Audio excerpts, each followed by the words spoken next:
Departmental સ્ટોરમાં એક mummy એની નાની એવી દીકરી જોડે જાય છે અને એ પેલું જે બાસ્કેટ હોય એમાં બધી વસ્તુઓ મમ્મી મૂકતી હોય છે અને દીકરી જીદ કરે છે કશુંક લેવાની કે મારે આ લેવું છે.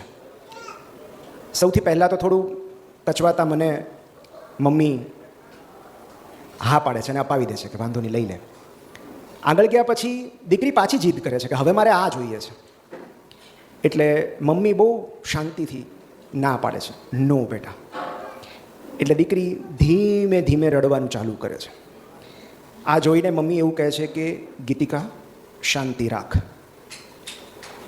આ સાંભળીને દીકરી વધુ જોરથી રડવા માંડે છે, ચીસો પાડવા માંડે છે, જમીન પર બેસી જાય છે. અને મમ્મી ફરીવાર કહે છે કે ગીતિકા બધા તને જોઈ રહ્યા છે, તારે બિલકુલ સીન ક્રિએટ કરવાનો નથી. અને પછી તો પેલી દીકરી જમીન પર આળોટવા લાગે છે, પગ પછાડવા લાગે છે, વસ્તુઓ ફેંકાફેંક કરવા લાગે છે. એટલે ફરી મમ્મી એવું કહે છે કે ગીતિકા બિલકુલ શાંતિ રાખવાની છે, જરાય ચીસો પાડવાની નથી, જે કાંઈ કહેવું હોય એ શાંતિથી કહેવાનું છે. એટલે બાજુમાં ઊભેલા એક વડીલ આ બધું જોઈ રહ્યા હતા. એટલે વડીલે મમ્મીને કીધું કે શું તમે ક્યારના બાળકી જોડે વાત કરો છો, એ કાંઈ સાંભળતી સમજતી તો છે નહીં. એટલે મમ્મીએ કહ્યું કે કોણે કહ્યું કે હું એની સાથે વાત કરું છું, ગીતિકા મારું નામ છે.